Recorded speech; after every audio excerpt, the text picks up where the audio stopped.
이제 다 함께 자리에 일어나셔서 주님의 성령 함께 찬양하시며 예배로 나아가겠습니다.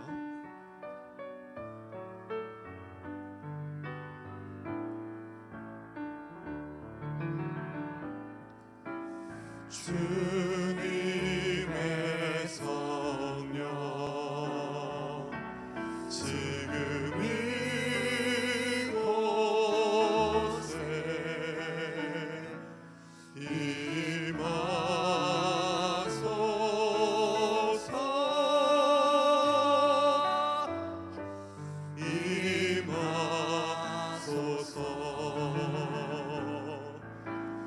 주님의 성령 지금 이곳에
하나님은 영이시니 예배하는 자가 영과 진리로 예배할지니라.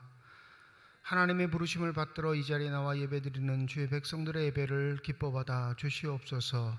진실된 마음과 정직한 영으로 삼위일체 하나님의 성호를 찬양하며 예배드릴 때 하나님이시여 영으로 임재하여 주셔서 주님만이 주실 수 있는 평강과 기쁨이 저희 심령 가운데 가득 넘치게 하여 주시옵소서. 감사드리며 우리 주 예수 그리스도의 이름으로 기도드립니다. 아멘.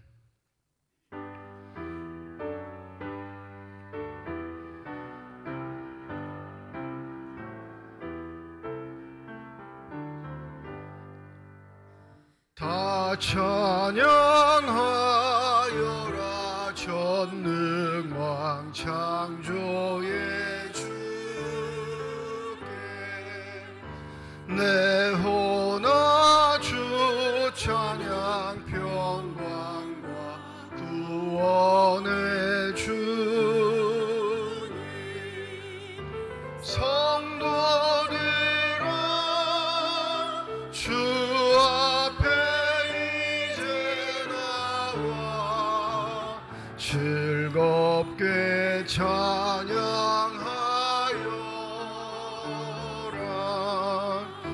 다 찬양하여라. 놀라운 만유의 주께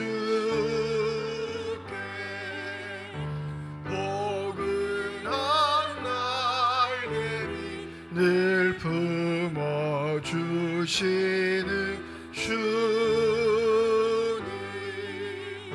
성도들아 주님의 뜻 안에서 내 소원 다 이루리라.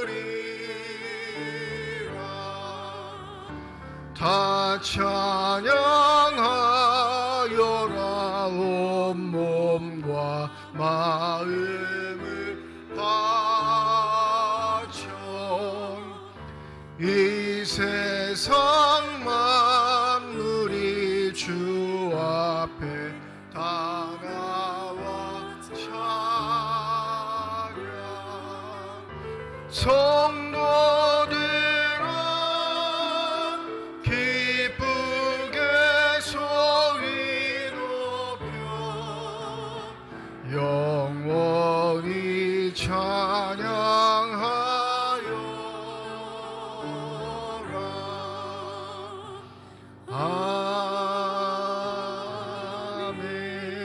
아멘. 여호와여 주께서 나를 살펴보셨으므로 나를 아시나이다.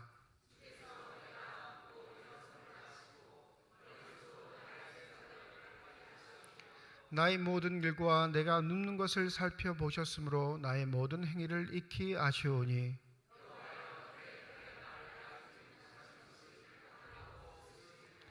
내가 주의 영을 떠나 어디로 가며 주의 앞에서 어디로 피하리이까.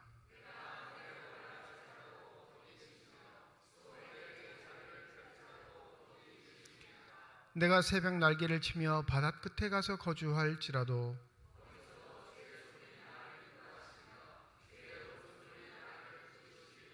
하나님이여 나를 살피사 내 마음을 아시며 나를 시험하사 내 뜻을 아옵소서.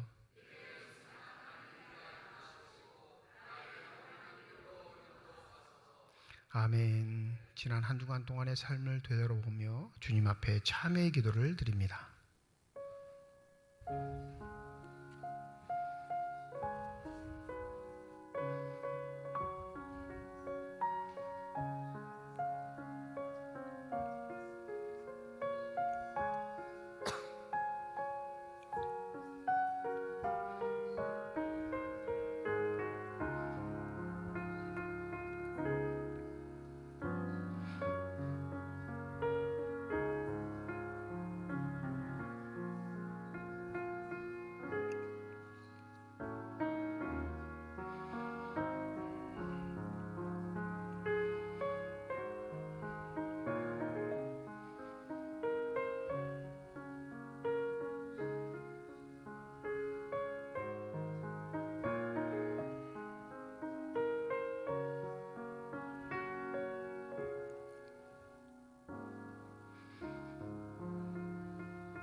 만일 우리가 우리 죄를 자백하면 그는 미쁘시고 의로우사 우리 죄를 사하시며 우리를 모든 불의에서 깨끗하게 하실 것이라. 나는 전능하신 아버지 하나님 천지의 창조주를 믿습니다. 나는 그의 유일하신 아들 우리 주 예수 그리스도를 믿습니다. 그는 성령으로 잉태되어 동정녀 마리아에게서 나시고 본디오 빌라도에게 고난을 받아 십자가에 못 박혀 죽으시고 장사된 지 사흘 만에 죽은 자 가운데서 다시 살아나셨으며 하늘에 오르시어 전능하신 아버지 하나님 우편에 앉아 계시다가 거기로부터 살아있는 자와 죽은 자를 심판하러 오십니다. 나는 성령을 믿으며 거룩한 공교회와 성도의 교제와 죄를 용서받는 것과 몸의 부활과 영생을 믿습니다. 아멘.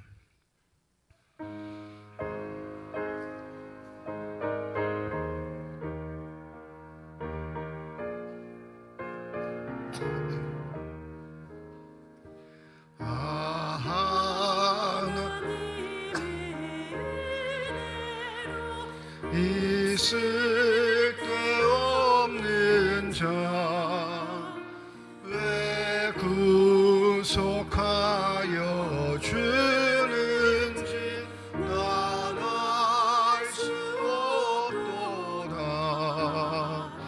내가 믿고 또 의지함을 내 모든 형편 아시는 주님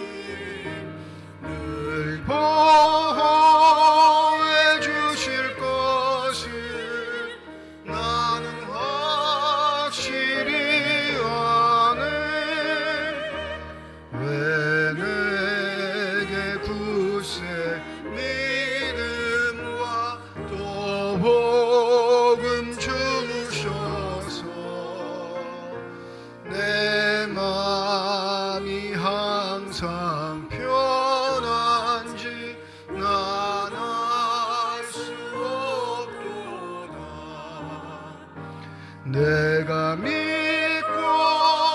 또 의지함은 내 모든 형편 아시는 주님 늘 보호해 주실 것을 나는 확실히 아네. 왜 내게 성령 주셔서 내 마음 감동해. 주 예수 믿게 하는지 난 알 수 없도다. 내가 믿고 또 의지하는 내 모든 형편 아시는 주님 늘 보호해 주실 것을 나는 확실히 아네. 주 언제 강림하실지 혹밤에 혹낮에 또 주님 만나 그것도 난 알 수 없도다. 내가 믿고 또 의지하는 내 모든 형편 아시는 주님 늘 보호해 주실 것을 나는 확실히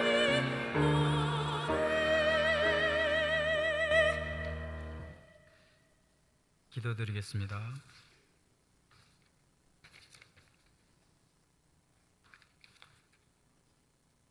오늘 예배 가운데 홀로 영광 받으실 거룩한 하나님 아버지, 8월 마지막 주일 정결하고 경건한 마음으로 주의 이름을 찬양하며 예배 드리게 하시니 감사를 드립니다.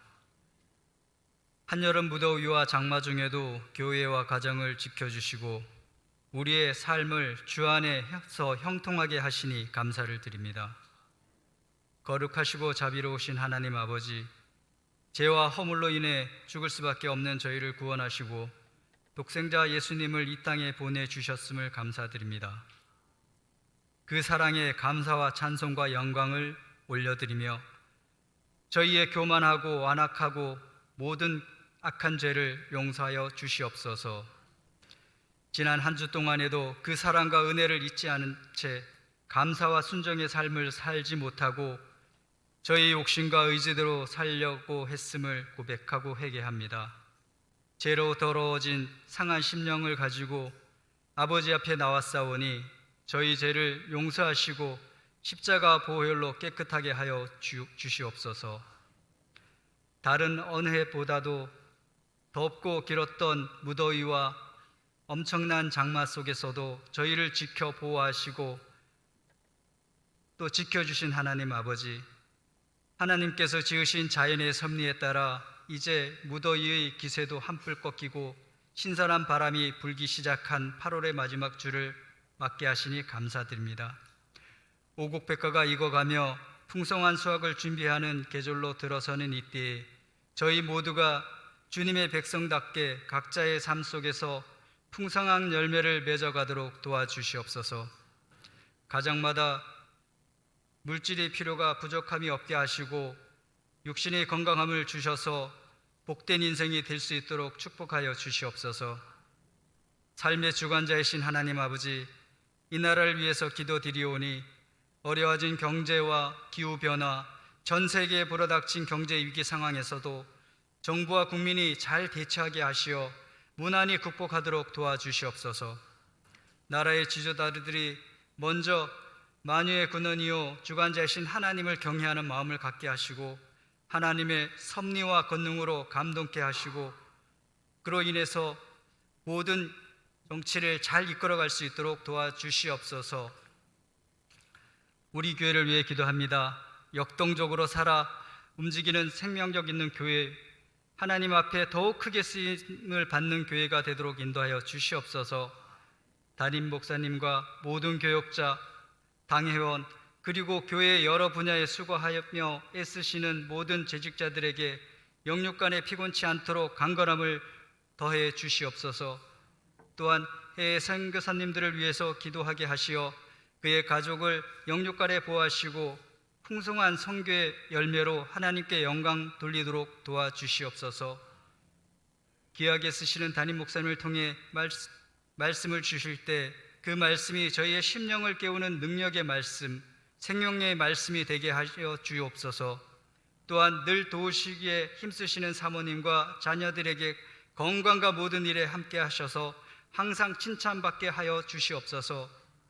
임마누엘 찬양대의 아름다운 찬양을 기쁘게 받으시고 하나님께는 영광이요 저희에게는 은혜가 넘치는 시간이 되게 하시옵소서. 모든 예배를 홀로 영광 받으시오며 우리 주 예수 그리스도의 이름으로 감사기도 드립니다.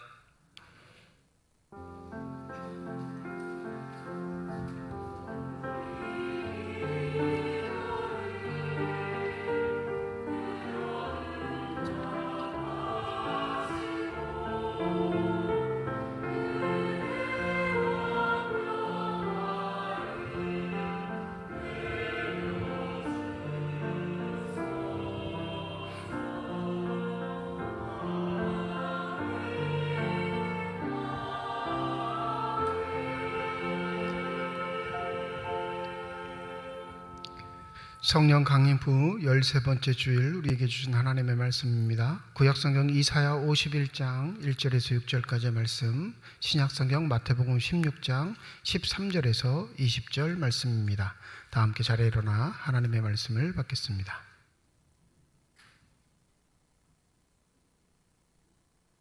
오늘 우리에게 주시는 하나님의 말씀입니다.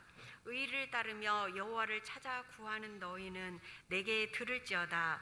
너희를 떠낸 반석과 너희를 파낸 우묵한 구덩이를 생각하여 보라. 너희의 조상 아브라함과 너희를 낳은 사라를 생각하여 보라. 아브라함이 혼자 있을 때에 내가 그를 부르고 그에게 복을 주어 창성하게 하였느니라. 나 여호와가 시온의 모든 황폐한 곳들을 위로하여 그 사막을 에덴 같게 그 광야를 여호와의 동산 같게 하였나니 그 가운데에 기뻐함과 즐거워함과 감사함과 창화하는 소리가 있으리라. 내 백성이여 내게 주의하라. 내 나라여 내게 귀를 기울이라. 이는 율법이 내게서부터 나갈 것임이라. 내가 내 공의를 만민의 빛으로 세우리라. 내 공의가 가깝고 내 구원이 나갔은즉 내 팔이 만민을 심판하리니 섬들이 나를 앙망하여 내 팔에 의지하리라. 너희는 하늘로 눈을 들며 그 아래의 땅을 살피라. 하늘이 연기같이 사라지고 땅이 옥같이 헤어지며 거기에 사는 자들이 하루살이같이 죽으려니와 나의 구원은 영원히 있고 나의 공의는 피하여지지 아니하리라. 아멘.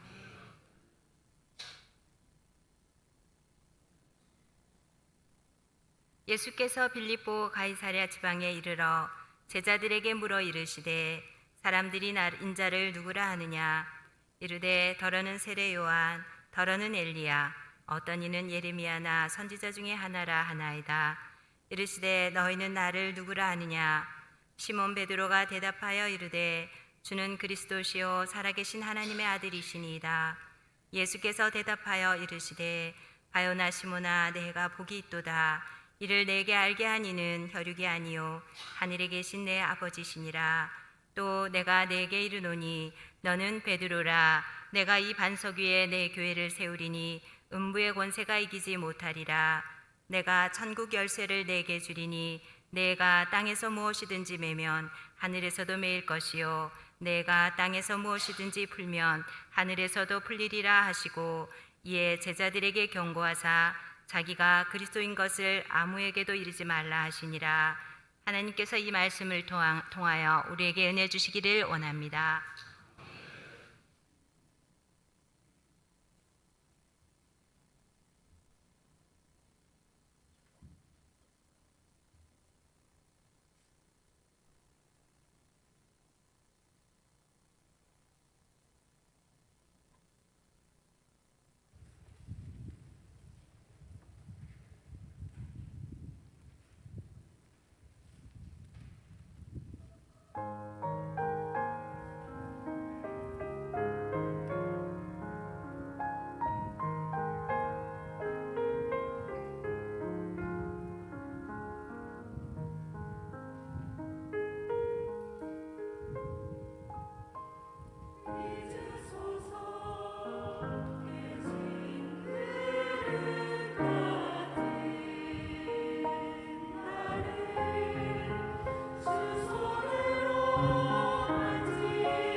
아멘.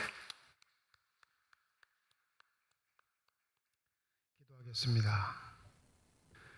이 시간 우리들의 눈을 열어주시사 주 형상 바라보게 하여 주시옵시고 우리들의 귀를 열어주셔서 주 음성 듣게 하여 주시옵소서.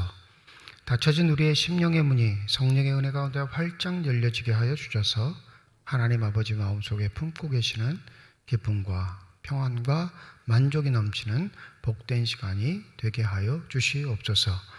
감사드리며 우리 주 예수 그리스도의 이름으로 기도드립니다. 아멘. 모든 성도분들이 기도해 주셔서 여름 휴가를 잘 마치고 돌아왔습니다. 휴가 때마다 몇 가지씩 계획을 세우기도 하고 다짐을 하는데 이번 여름 휴가 때도 이제 3가지 계획을 세웠는데 첫 번째는 뭐였냐면 휴가 기간 중에 절대 책을 읽지 않는다. 이게 첫 번째였어요.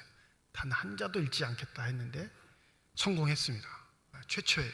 그런 결심한 이후에 최초로 한 자의 글자도 읽지 않고 그래서 설교 준비가 오늘 굉장히 좀 힘들었습니다. 휴가가 토요일까지여서 토요일까지 안 읽고 버티기가 참 힘들었는데 머릿속은 계속 생각을 했죠. 이게 첫 번째 계획이었고 두 번째가 뭐냐면 휴가 때마다 집사람을 위해서 이벤트를 좀 준비를 해요. 남편분들은 잘 들으세요. 여름 휴가 때 괜히 그냥 힘들다 그러지 마시고 부인을 위한 이벤트를 꼭 한 가지씩 합니다. 그러면 그 아줌마들의 공통점이 꼭 있어요. 좋은 걸 해주면 감사하다, 고맙다, 정말로 좋다 이렇게 되면 그렇게 말하면 되는데 뭐라고 하냐면 꼭 하는 버릇이 있죠. 이거 얼마야? 이렇게 물어봐요. 얼마 들었냐? 비용이 걱정되는 거죠. 날라올 카드값이 걱정이 되는 거예요. 그러지 않고 누리면 될 텐데 하여튼 두 번째 이벤트도 하긴 했습니다. 세 번째가 뭐였냐면 요즘 최근에 개봉했던 크리스토퍼 롤란 감독이 만든 오펜하이머를 아이맥스 영화관에서 가서 관람하는 거였습니다. 처음 태어나서 처음으로 아이맥스 영화관 가가지고 그 영화를 봤습니다. 엄청 크더라고요, 화면이. 근데 용산에 가서 봐야 되는데 용산은 이미 전석이 매진되어서 어쩔 수 없이 두 번째로 큰 영화관에 가서 아이맥스 영화관에서 오펜하이머라는 영화를 봤습니다. 아시죠? 오펜하이머, 인류 최초 핵무기를 개발한 사람. 프로젝트에 의해서 핵무기가 3개가 개발됩니다. 하나는 미국 사막에서 트리니티라는 작전명으로 이게 정말로 터지는가 위력이 있는가에 대한 시험으로 사용된 폭탄이 됐고 남은 2개 어디에 떨어졌죠? 히로시마와 나가사키에 원폭이 투하된 2개의 나머지 핵폭탄은 그렇게 사용됐습니다. 그래서 이 핵폭탄이라고 하면 우리가 반드시 떠오르는 도시가 있는데 그게 히로시마와 나가사키라는 지명입니다. 일본 국민들은 더 하겠죠. 이 핵무기라고 하면 자신들의 쓰라린 과거, 아픈 과거, 상처, 여전히 진행 중에 있는 그 핵폭탄 후유증으로 인한 많은 사람들이 살아가고 있는 현재도 그 도시를 떠올릴 수밖에 없는 끔찍한 형상을 보게 될 겁니다. 오늘 13절에 기록되어 있는 마태복음 16장 13절 이 빌립보 가이사라라는 지방을 굳이 마태가 이렇게 콕 찍어 언급하는 건 바로 유대인의 상과 맞닿아 있습니다. 일본 사람들이 원폭 피해를 당했던 히로시마와 나가사키를 생각할 때마다 끔찍한 생각이 들시듯이 유대인들에게는 이 빌립보 가이사라라는 지방, 가이사라 빌립보라고 부르기도 하고요. 이 지방의 이름은 흔쾌히 받아들일 수 없는, 늘 껄끄러울 수밖에 없는 자신들의 처참한 과거가 있는 지방이기에 이렇게 고지고대로 기록한 성경을 볼 때마다 마음이 쓰리고 아팠을 겁니다. 이 빌립보 가이사라 지방은 이 갈릴리 바다에서 북쪽으로 무려 25km나 더 올라가야 하는 이스라엘 지경으로 하면 가장 북쪽에 있는 도시라 할 수 있습니다. 이 이름을 봐도 알겠지만 이 가이사라라고 하면 누가 떠오르시죠? 로마 황제에게 쓰는 칭호이기 때문에 로마 황제와 관련된 도시, 또 이 빌립보라는 건 빌립이라는 헤롯 빌립이라는 왕의 호칭을 따서 이 분봉왕 헤롯 왕이었던 헤롯 빌립의 이름, 아구스도 가이사라라고 불리기도 하는 로마 황제의 이름을 종합해서 두 합성어를 만들어낸 명칭입니다. 그러니까 당연히 여기는 뭐가 있어야 하냐면 로마 신들의 신전이나 황제를 섬길 수 있는 신전, 또 여러 가지 신전의 요소들이 있어야지만 이 가이사라라는 호칭을 비출 수 있었기에 이 유대인들에게는 전통적으로 이 빌립보 가이사라가 우상 숭배의 도시라 여겨졌습니다. 뿐만 아니라 이 빌립보 가이사라 지방에 끔찍한 한 역사적인 창국이 있는데 그게 뭐냐면 AD 70년에 예루살렘 성전이 무너지죠. 유대 전쟁을 통해서 결국엔 70년에 예루살렘 성전이 무너지게 되는데 그때 그 전쟁을 총괄했던 로마 장군이 티투스라고도 하는데 이 디도 장군입니다. 나중에 로마 황제가 됐죠. 근데 이 티투스가 예루살렘을 함락하기까지 무려 4년이 걸렸거든요. 그러니까 이게 너무 화가 났던 거예요. 반격도 거셌을 뿐더러 전쟁의 상황에서 굉장한 스트레스를 받았던 것 같아요. 그래서 모든 이 유대 지역에 있는 사람들에게 본보기를 보려고 예루살렘 성전이 함락된 후에 잡아왔던 유대 포로들을 이 빌립보 가이사라 지방에서 동물들에게 먹이로 던져줍니다. 살아있는 사람을. 이 빌립보 가이사라라는 지방이 로마군이 주둔하고 있었던 도시였거든요. 그래서 살아있는 유대인들을 포로로 잡아와서 동물들의 먹이로 던져뒀던 지방이 이 빌립보 가이사라입니다. 한번 생각해 보세요. 유대인의 입장에서 성전이 무너졌다라는 건 누가 죽었다는 것과 동일할까요? 하나님이 죽었다는 것과 동일해요. 하나님이 우리를 지키시지 않는구나. 하나님이 우리를 보호하지 않으셔. 하나님의 집이 무너졌다는 건 하나님이 이 세상에 존재하지 않는 것과 같은 아주 극심한 상실감을 느낍니다. 뿐만 아니라 하나님의 백성, 하나님의 자손이라고 여겼던 그 유대인들이 누구의 먹이가 돼요? 로마군에 의해서 동물의 먹이가 돼버리니까 이 빌립보 가이사라는 처참한 흔적이 남아있는 유대인의 자존심을 깡그리 짓밟아버리는 도시의 상징일 수밖에 없습니다. 그런데 마태복음을 읽고 있었던 초대교회 마태 공동체를 한번 생각해 보세요. 이 빌립보 가이사라라는 지명이 나왔을 때 무슨 생각이 들었을까요? 그 과거의 끔찍한 일들, 얼마 되지 않은 일이거든요. 마태복음이 빠르면 70년, 늦어도 90년 안에는 지어졌을 것이다 라는 게 학자들의 의견이니까 길게 잡아도 20년 전에 일어났던 그 참극이 일어났던 바로 그 지방 어디요? 빌립보 가이사라에서 예수께서 제자들과 한 이야기의 모습들이 오늘 본문에 등장하는 겁니다. 이 마태복음을 읽고 있었던 공동체에는 이 빌립보 가이사라 지방 굳이 왜 여기였을까라는 의구심이 생길 수밖에 없고 또 현대 마태복음을 읽고 있는 우리에게도 이 빌립보 가이사라 지방의 처참한 형국, 아픈 기억, 믿음의 흔적들이 사라져버리고 하나님이 사망했다, 죽었다라는 선언밖에 할 수 없었던 그 흔적이 있는 이 지방에서 예수께서 제자들에게 던지신 질문들을 곱씹어 보실 필요가 있습니다. 13절에 이렇게 말하죠. 제자들에게 물으시되 사람들이 인자를 누구랴 하느냐. 제3자의 말을 물어보시는 거예요. 제3자들이 나를 뭐라고 하느냐, 너희들 뭐라고 듣고 다니냐, 이건 그리 중요한 게 아니죠. 14절에 더러는 세례 요한, 엘리야, 예레미야, 선지자 중에 하나, 그냥 최고의 존중의 의미, 가치의 의미를 포함하여 이렇게 부르곤 합니다 라고 말하는 건 별로 중요한 게 아니에요. 보편적인 예수의 가치가 선지자 중에 하나, 선지자 일을 감당하는 자. 이 선지자도 누가 택하시는 거죠? 구약의 전통에 따르면 하나님이 택하셔서 기름 부으는 자가 선지자예요. 아시죠? 구약 전통에 의하면 기름 부음 받는 세 부류의 사람들이 존재하는데 첫 번째가 누구죠? 왕입니다. 두 번째는요? 제사장이고요. 세 번째가 선지자예요. 그러니 특별히 부르심 받은 사람이라는 존재, 당신이 하는 일은 특별히 부름 받은 사람으로서의 일을 감당합니다 라는 정도의 표현인데 틀린 표현은 아니죠. 예수께서 이제 15절에 이렇게 묻습니다. 너희는 나를 누구라 하느냐. 제3자 이야기는 관련이 없어요, 나와. 근데 나에게 직접적으로 물으실 때는 예수와 나가 관계가 있는 존재가 되는 거죠. 그래, 다른 사람 말고 너는 나를 누구라 해.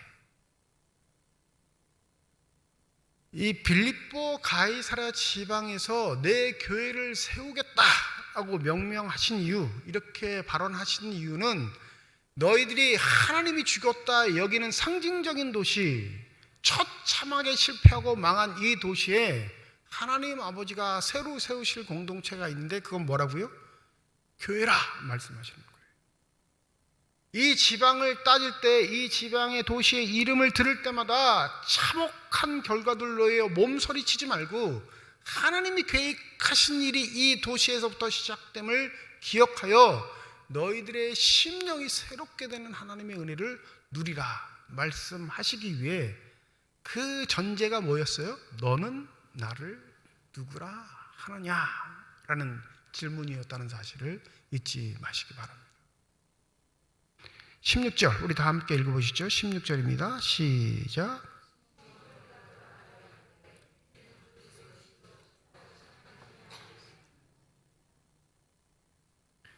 마태복음 16장 16절 정도는 다 외우시죠? 왜 눈을 피하시는 거죠? 네. 이 굉장히 유명한 신앙 고백의 구절이기 때문에 웬만한 성도들은 이 구절 정도는 다 외웁니다. 자 보세요. 참혹했던 지방, 유대의 신앙이 무너졌다 생각하는 그 지방에 와서 예수께서 너희는 나를 누구라 하느냐 묻으시는 근본적인 이유는 교회란 무엇인가를 알려주시기 위한 하나의 그 준비 단계라 할 수 있습니다.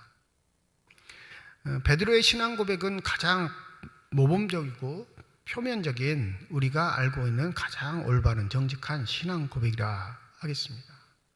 그러면 교회를 세우시겠다라는 예수의 선언, 즉 세상의 안목으로 영적인 관점으로 봤을 때도 신앙적으로 경제적으로 사회적으로 다 무너져버린 유대 땅을 그 처참하고 참혹한 도시에서 다시 교회를 세움으로 인해 하나님의 뜻을 증거하시기 위한 예수께서 그 교회는 어떠해야 하는지를 우리에게 알려주신다는 사실을 반드시 명심하실 필요가 있습니다. 첫 번째, 교회는 신앙 고백 위에 세워지는 공동체가 되어야 할 줄 믿습니다. 여러분, 교회가 교회됨을 잃어버리는 첫 번째는요, 이 신앙 고백에 흔듦이 있어요. 오늘 18절에 보면 음부의 권세가 이기지 못하리라, 이건 결론적인 이야기예요. 그 음부의 권세라는 사단의 권세가 교회를 이기지 못한다라는 말은 교회를 흔들지 못한다라는 말은 아니에요. 승부는 이미 났다라는 예수의 선언이긴 하지만 우리의 삶의 현실에 있어서 교회는 늘 언제나 여러 가지 상황에 흔들릴 수밖에 없는 공동체입니다. 그 첫 번째 흔듦이 뭐냐면요, 신앙 고백의 확실성이 존재하죠. 이 신앙 고백과 맞물린 교회의 전통이 있는데 그게 뭐냐면 세례입니다. 아시죠? 신앙 고백을 한 자에게 세례를 베품으로써 그 세례 받은 자가 교회의 정식 일원이 되는 겁니다. 그런데 여러분, 세례 교육 받아보셨나요? 네, 요새 세례 교육 한다고 광고 내면 신청도 잘 안 하지만 빠지기 일쑤예요. 대수롭지 않게 생각한단 말이에요. 4번밖에 교육 안 해요. 그럼에도 불구하고 전체 다 개근하는 교인들은 극히 드뭅니다. 1번 빠지든 2번 빠지든. 이게 어떤 상황이 되냐면 교회가 매달리는 상황, 교회가 아주 그냥 뭐라고 해야 될까요? 자존심을 구기고 제발 세례 받아주세요, 이런 형국이 되어버렸어요, 현대신앙. 네? 대답할 걸 자기가 스스로 준비하고 고민하고 기도하고 세례 받는 자로서의 자신이 합당한가, 자격이 되는가, 정말 나는 예수를 그리스도라 고백할 수 있는 확신이 있는가, 이걸 되새기면서 자신의 생활을, 신앙을 점검해 봐야 하는 그런 삶이 되어야 할 텐데 그렇지 않아요. 이 세례도 행사가 되어버렸습니다. 이 통합 측 행정 시스템이 좀 불만인 게 뭐냐면 아동 세례가 새로 생겼죠. 초등학생들에도 이제 세례를 받을 수 있는 법적인 권한이 통합 측에서 열어줬어요. 우리 교회는 아직 진행하고 있지 않습니다. 고민 중입니다. 어느 나이 어느 세대에도 세례를 받을 수 있는 건 당연한 권리고 또 그 세례를 베풀 의무는 교회에게 있습니다. 그건 연령을 가릴 필요는 없긴 하지만 또 100여 년 전 12살부터 14살 사이의 아이들과 지금의 12살부터 14살 사이의 아이들의 지적인 수준이 다르다는 건 당연한 일이기도 해요. 그런데 여기엔 교묘한 교단의 정책적 특성이 있습니다. 뭐가 있는 줄 아세요? 통합 측이 지금 세례교인이 계속 줄거든요. 모든 교단이 다 마찬가지예요. 한국 교단 중에 최고라고 하는 통합 교단의 세례교인이 주는 건 다른 교회는 다 준다는 것과 똑같은 겁니다. 그럼 초공의 정치를 하는 사람들이 이 세례교인이 주는 걸 방지해야 될 거 아니에요. 그죠? 부흥한다는 말은 못 들어도 유지된다는 말을 들을 수밖에 없으니까, 그래서 생각하는 게 제가 생각하기에는 아동세례가 아닌가 싶어요. 그리고 세례교인과 뭐가 맞물리냐면요, 우리가 상회비를 내는 회비와 맞물립니다. 세례교인이 주는 건 총회가 일할 수 있는 자본을 잃어버리는 것과 똑같아요. 왜냐하면 상회비는 세례교인과 맞물려 있거든요. 우리도 세례교인을 노예에 보고하면요, 노예에서 우리 얼마 상회비 내라고 다시 통보서를 보내와요. 그러니 몇몇 교회들은 세례교인을 자꾸 줄이려고 하죠. 왜 줄이려고 할까요? 돈 덜 내려고. 이게 다 이권과 맞물려 있어요. 세례교인을 돈과 연결시켜 흥정하는 세상, 그 흥정을 교회가 먼저 하고 있는 세상에서 이 세례의 가치가 얼마나 떨어졌는지를 말 안 할래야 안 할 수가 없습니다. 초대교회에서 신앙 고백이란 건, 세례란 건 뭘 담보로 하죠? 자기의 목숨을 담보로 합니다. 주님, 내가 주를 그리스도라 고백하여 죽어도 상관없사오니 내 목숨값으로 나는 주를 그리스도라 고백합니다. 이게 교회 공동체의 첫 번째가 되어야 할 줄 믿습니다. 더 놀라운 사실은요, 이 신앙 고백이 내 스스로의 자각과 지혜와 배움으로 이루어지지 않는다는 데 있어요. 현대 교회는 이 함정에 빠져 있죠. 내가 예수 믿어요 하며 정말로 자기가 신앙 고백자가 된 것처럼 착각하는 데 있습니다. 17절 한번 읽어보시죠. 17절입니다. 시작.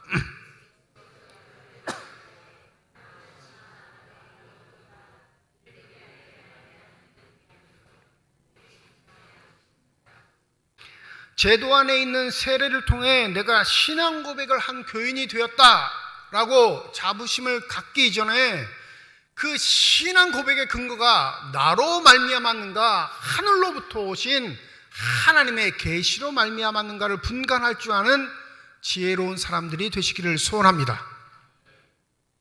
베드로의 신앙 고백은 베드로의 입으로부터 나온 거긴 하지만 누구의 선물이에요?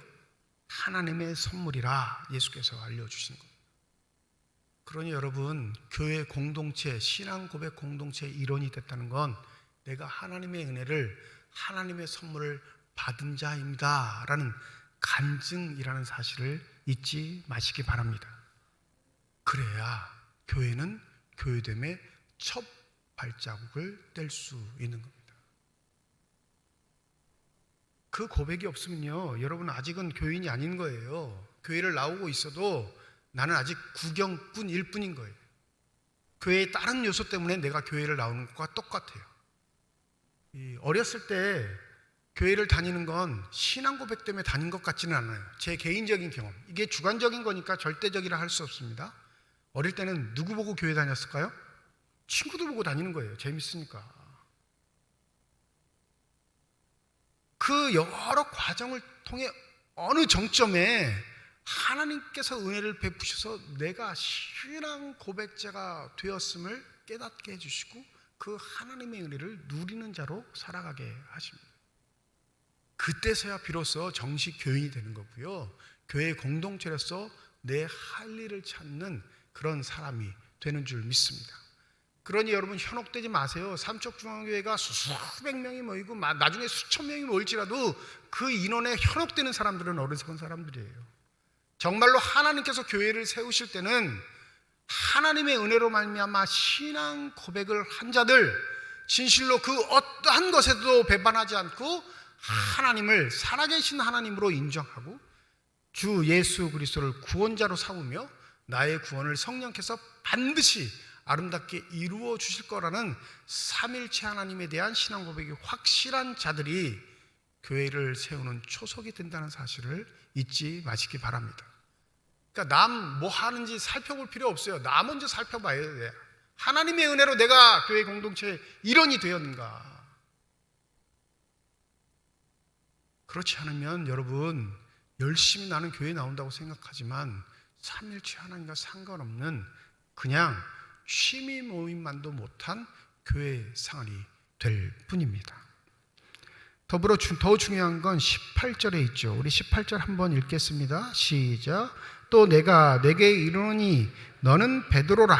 내가 이 반석 위에 내 교회를 세우리니 음부의 권세가 이기지 못하리라. 두 번째, 교회는 사명 공동체이어야 합니다.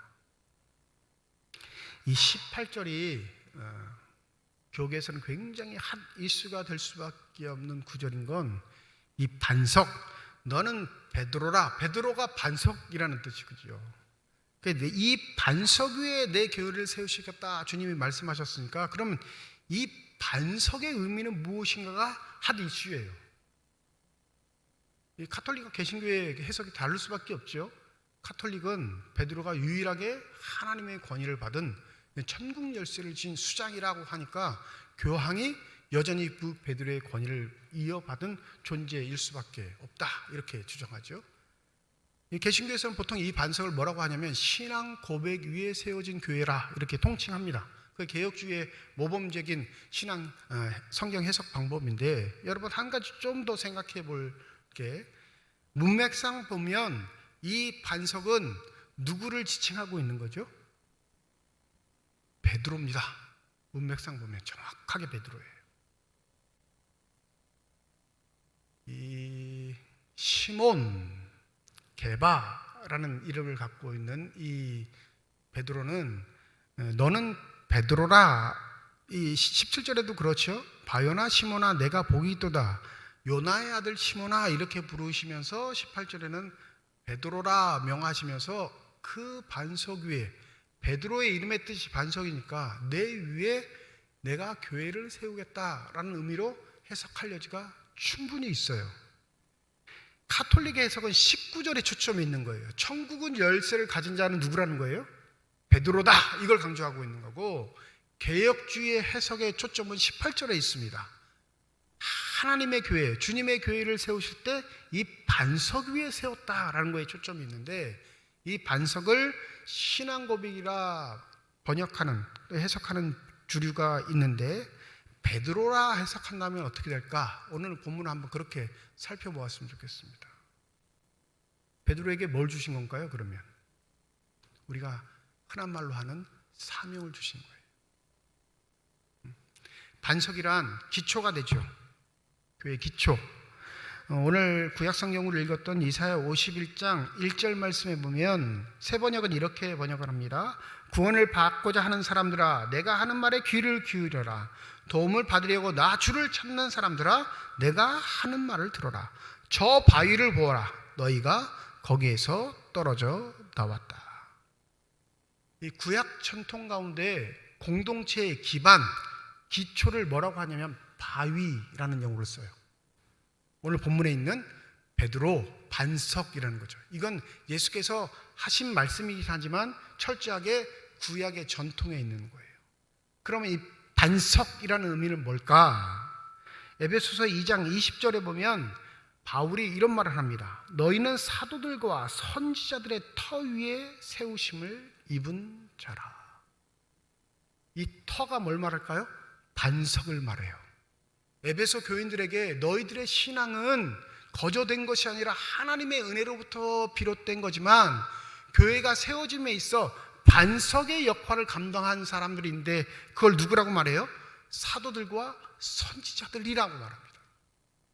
즉 내가 이 반석 베드로 내 위에 교회를 세울 텐데 교회를 세워감에 있어 너에게 뭐가 있다는 거예요? 사명이 있다는 겁니다. 이 베드로란 이름을 지칭해서 이 본문을 해석할 때 가장 정확한 해석은 바로 사명자로서의 모임이 교회의 가장 아름다운 모습을 이룰 수 있는 초석이 된다라는 사실을 잊지 않으셔야 합니다. 그러니 교회가 하나님께 맡은 바 사명을 감당할 때 교회는 교회로서의 역할을 잘 하게 될 줄 믿습니다. 이 기름 부음 받은 자, 이게 메시아라는 의미인데, 이 서론에 기름 부음 받은 자는 누구 있다고 그랬죠? 왕, 제사장, 선지자, 이 세 부류가 있는데, 이 기름 부음을 다르게 해석하면요, 보냄을 받은 자라는 의미가 있습니다. 교회는 에클레시아라는 용어를 통해 하나님이 세상에서 하나님의 이름으로 구별하여 모인 자들이지만, 그 교회는 사명을 받은 교회로서 흩어지는 주의 일을 감당해야 하는 역할이 있는 게 교회됨의 본질이라는 사실을 반드시 기억하셔야 합니다. 구약 전통에는 기름을 머리에 부어서 사명을 있는 자로서 인정하지만, 현대 교회는 어떡하죠? 안수를 해요. 안수. 목사도 안수 받고요, 장로도 안수 받고, 집사도 안수 받고, 권사도 안수 받습니다. 그럼 구약 전통에 의하면 뭘 받은 거예요? 기름 부음을 받은 거예요.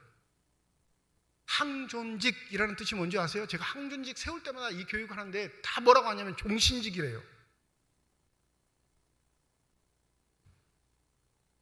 그것도 틀린 건 아니지만, 항존직의 원래의 뜻은 교회가 존재하는 한 항상 있어야 할 직분을 말해요. 중요한가요? 안 중요한가요? 중요하죠. 그러면 이 항상 있어야 할 직분의 본분이 뭘까요? 사명. 반석이 되는 거예요. 터가 되는 겁니다. 모퉁이돌, 건축의 기준이 되는 건 주님이시지만, 사명자들이 교회를 세우기 위해 밑바닥의 돌로서 역할을 감당할 때 교회는 그 사명을 잃지 않는 공동체가 되는 겁니다. 그러니까 베드로에게 말씀하신 건 뭐예요? 너가 내 맨 밑바닥에 깔려, 이 의미예요. 내 단단한 반석 위에, 너의 신앙 고백 위에, 너의 삶 위에 또 다른 돌이 얹어질 수 있도록 너는 밑에 가, 이 말인 거예요. 항존직들은 좀 깨달으셨으면 좋겠어요. 현대 한국교회의 가장 큰 문제가 뭐냐면 이 직분이 계급이 됐다는 사실이에요. 교회에서 누가 제일 높아요?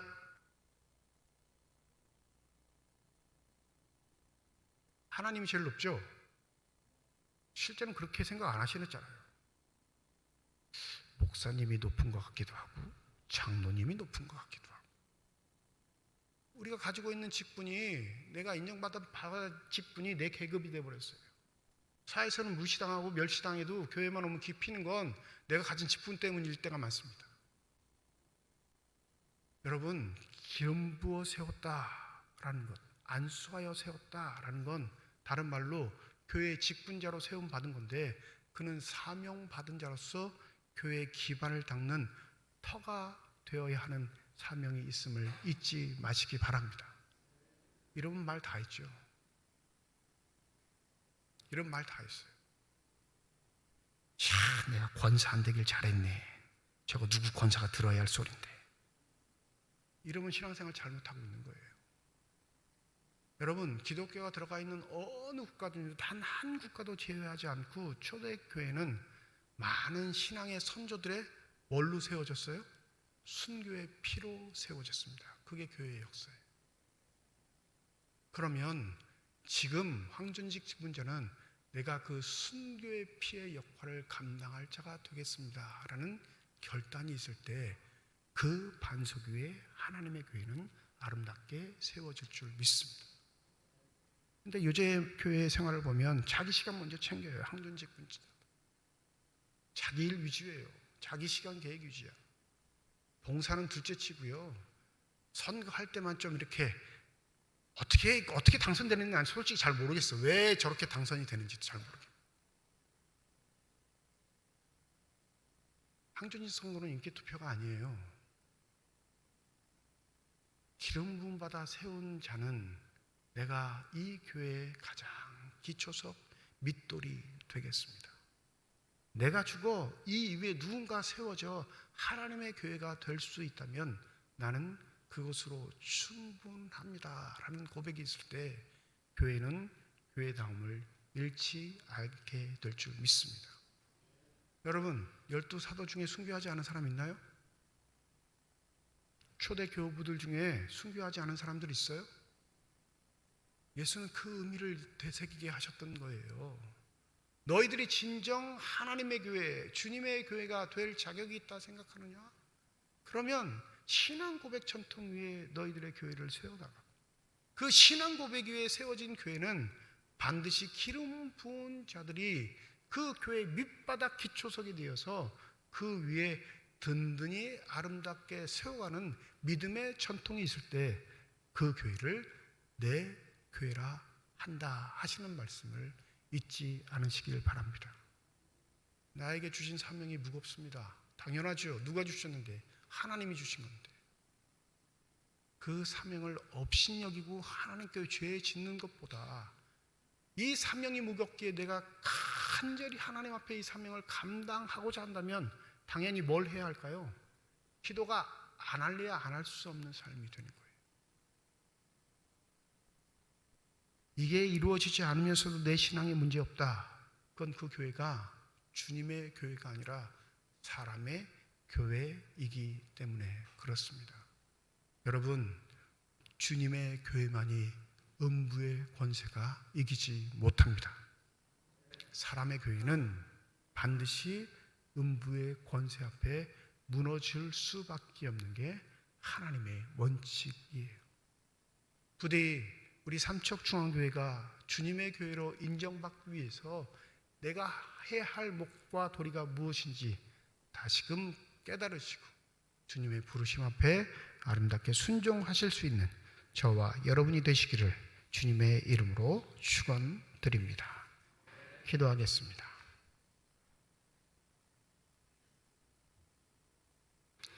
너희는 사도들과 선지자들의 터 위에 세우심을 입은 자라. 그리스도 예수께서 친히 모퉁이 돌이 되셨느니라.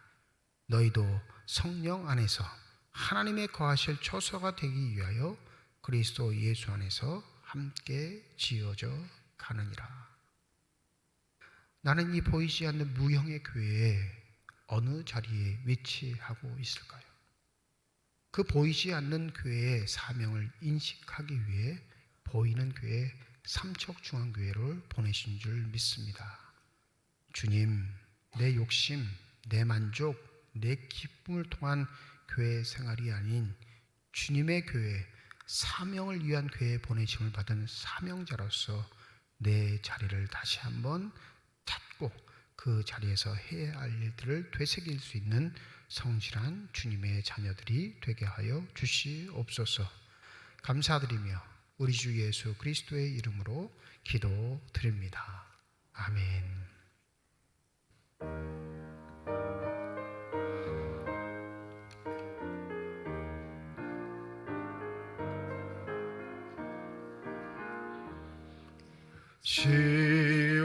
시온성과 같은 교회 그의 영광 한없다.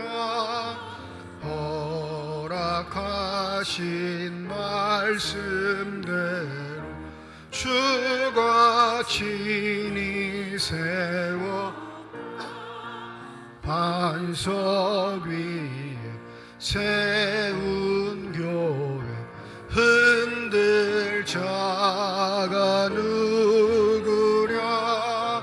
모든 원수의 워싸도 아무 근심 없도다. 주의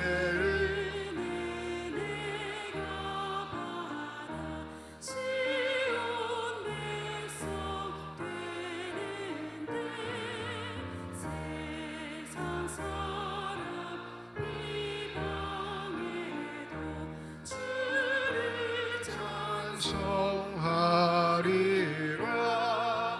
세상 헛되 모든 영광 만개 같으나 주의 자녀 받을 복은 영원 무궁하도다.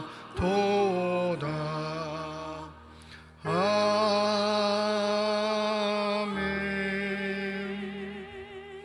한동호 안수집사님 가정에서 김영숙 집사님 가정에서 건축 헌금 드리셨습니다.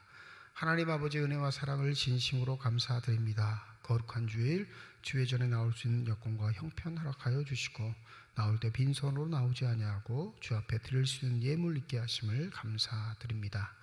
이 예물이 사용되어지는 곳 하나님의 사랑이 널리 증거되게 하여 주시옵시고 하나님의 이름으로 심겨지게 될 때 30배, 60배, 100배의 결실을 통하여 여전히 우리를 통해 일하고 계시는 살아계신 하나님의 은혜가 넘치는 아름다운 예물만이 되게 하여 주시옵소서. 예물을 드릴 때 기도의 제목을 담아 드리는 손길과 과정이 있음을 주께서 아시오니 우리의 기도에 응답하시는 하나님, 우리의 삶의 자리에 찾아와 우리와 함께 하여 주시옵시고 어떠한 경우에도 좌절하거나 절망하거나 포기하지 않도록 우리의 마음을 위로하시고 우리 마음을 함께 하여 주시옵소서. 때론 우리의 삶에 찾아온 고난과 역경 때문에 그냥 주저앉고 싶을 때가 있습니다. 믿음이 무의미한 것처럼 느끼고 하나님이 살아계시지 않는 것처럼 느낄 때가 많을 때마다 우리를 성령을 통해 위로하여 주셔서 다시금 믿음의 눈을 들어 주를 바라볼 수 있는 신앙의 결단과 확신들에 넘칠 수 있는 은혜의 사람들이 되게 하여 주시옵소서. 주의 몸된 길을 위해 수고하고 애쓰는 많은 일꾼들, 보이는 곳에서 보이지 않는 곳에서 수고하고 헌신하는 저들에게 성령의 충만함 더하여 주셔서 한결같게 하여 주시옵시고 주님의 뜻 가운데 주의 교회를 든든히 세워갈 수 있는 아름다운 헌신자들이 다 되게 하여 주시옵소서. 임마누엘 찬양대를 비롯한 예배위원들과 교회 학교 교사를 비롯한 모든 재직계 부서들을 축복하여 주셔서 주님의 뜻 가운데 아름답게 성장하는 삼척중앙교회가 되게 하여 주시옵시고 인간의 생각과 인간의 뜻이 아닌 하나님의 생각과 하나님의 뜻대로 아름답게 세워자는 교회가 되게 하여 주셔서 맡기신 사명 잘 감당하는 충성스러운 교회가 되게 하여 주시옵소서. 병상에 누워있는 환우들 주의 도우심을 간구할 때 그 기도 물리치지 마시고 병상에 찾아가 어루만져 주실 때 저들의 질병과 고통과 아픔들이 깨끗이 치유받는 복된 은혜가 있게 하여 주시옵소서. 우리에게 허락하신 자녀들이 있습니다. 타지에 나가 일하고 있는 자녀들, 공부하고 있는 자녀들, 군에 가 있는 자녀들, 해외에 있는 자녀들 모두 주의 이름으로 축복하오니 그들의 삶을 인도하여 주셔서 형통의 복이 그 삶 가운데 가득 넘치게 하여 주시옵소서. 감사드리며 우리 주 예수 그리스도의 이름으로 기도드립니다. 아멘. 우리 함께 인사하겠습니다. 하나님의 축복이 여러분과 함께. 네, 감사합니다. 옆에 분과 인사하시죠. 하나님의 축복이 옆에 계신 분과 함께. 감사합니다. 다음 주일은 1부, 2부 찬양 예배로 모입니다. 9월 첫 주일입니다. 기억하시고 더불어 다음 주 찬양 예배는 5 여전도회 헌신 예배로 모이도록 하겠습니다. 우리 5 여전도회 회원분들뿐만 아니라 임원분들 잘 준비하셔서 하나님께 아름다운 예배 드리시기를 부탁드립니다. 9월 1일 새벽 5시 본당에서 9월 월삭 기도회를 드립니다. 한 달에 한 번 첫날 시작하는 시간 우리 함께 모여서 기도로 시작하기를 소원합니다. 금요기도회 9월 1일 금요일 저녁 9시 본당에서 있습니다. 성경 통독 모임 매주 화요일 목요일 저녁 7시 지하 예배실에서 모이고 있습니다. 오늘 주보를 보시면 총회 헌금 봉투 넣어드렸을 텐데 우리 교단 총회가 9월 첫째 주를 총회 주일로 하고 총회 헌금을 이제 거두는데요. 이 총회 헌금은 아시겠지만 우리 총회 선교 구제 장학 교육 사업에 쓰여집니다. 내려오는 공문 지침은 평신도들은 3,000원, 항존직은 10,000원을 해주시기를 원하는 그런 공문이 오는데 액수에 상관없이 여러분 자유롭게 9월 마지막 주까지 편하게 헌금하시면 되겠습니다. 헌금하시는 액수는 저희가 취합해서 총회로 보내드리도록 하겠습니다. 하반기 주간에는 우리 성경 통독하지 않고 두 반을 운영하는 성경 공부 모임을 하려고 합니다. 우리 신구약 중간사 초대교회사 해가지고 두 강좌를 개설하는데요. 원하시는 분들은 안에 넣어드린 신청서를 작성하셔서 사무실로 내주시면 되겠습니다. 부목사님 두 분이 한 강의씩 하시는데 두 번 다 들으실 수 있도록 시차가 좀 다를 겁니다. 일시간 좀 다르니까 원하시는 분, 두 과목을 원하시는 분 두 과목 다, 한 과목을 원하시는 분 한 과목 이렇게 신청하셔서 사무실로 제출해 주시면 되겠습니다. 삼척 시차례가 9월 1일 오전 11시 우리 삼척중앙교회에서 있습니다. 노예를 준비하는 시차를 위해서 정기회의가 있는데요. 우리 시차를 위해서도 기도해 주시면 감사하겠습니다. 엄달성 목사님, 유수성 전도사님 내일부터 토요일까지 여름 휴가를 보냅니다. 잘 다녀오실 수 있도록 기도해 주시면 감사하겠습니다. 또 감사할 일은 우리 조성훈 집사님 건물 준공 감사하셔서 예쁘게 강단장식 준비해 주셨습니다. 집사님 하시는 일 위해 하나님의 축복에 함께 하시기를 주님의 이름으로 축원드립니다. 전반기에 등록하신 새 신자 중에서 교육 수료자가 총 23명인데요. 오늘 2부 예배 참석하신 우리 책창영 씨 잠시 좀 앞으로 나오실까요? 네. 1부 예배 대표로 우리 수료증을 전달하도록 하겠습니다.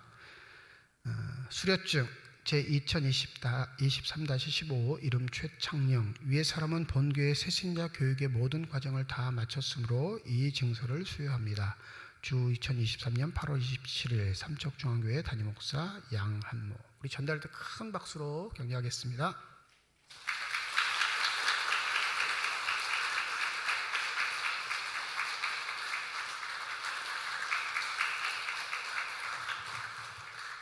(2부) 예배 때는 우리 새신자 교육 수료식 이후에 다과 모임이 있습니다. 시간이 되시면 2부 예배 끝나신 후에 다과에 오시면 되겠습니다. 이제 다 함께 자리에 일어나셔서 결단 찬양 하나님께 드리겠습니다.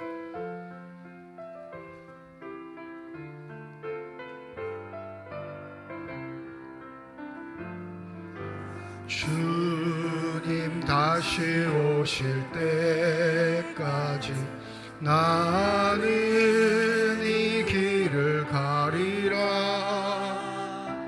좁은 문 좁은 길 나의 십자가 지고 나의 가는 이 길 끝에서 나는 주님을 보리라. 영광의 내 주님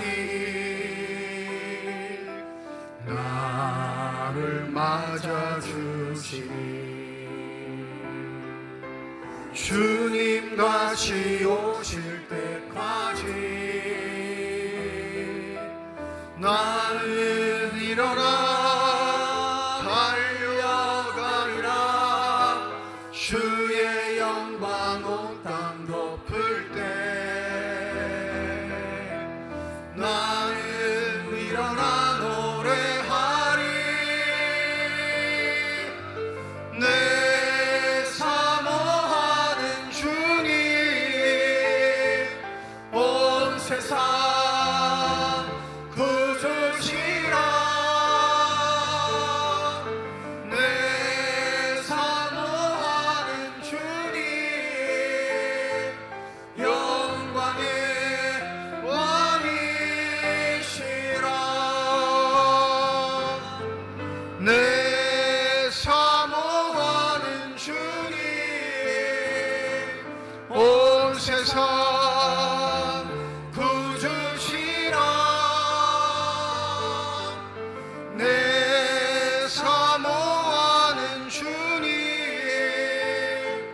영광의 왕이시라. 이제는 우리 주 예수 그리스도의 은혜와 하나님의 사랑과 성령의 교통하시고 예주하시고 역사하시고 충만하심이 교회를 세우시기 위해 부르신 주님의 자녀들 이들의 가정과 일터와 앞길 위에 이제로부터 영원토록 함께 하시기를 간절히 축원하옵나이다. 아멘.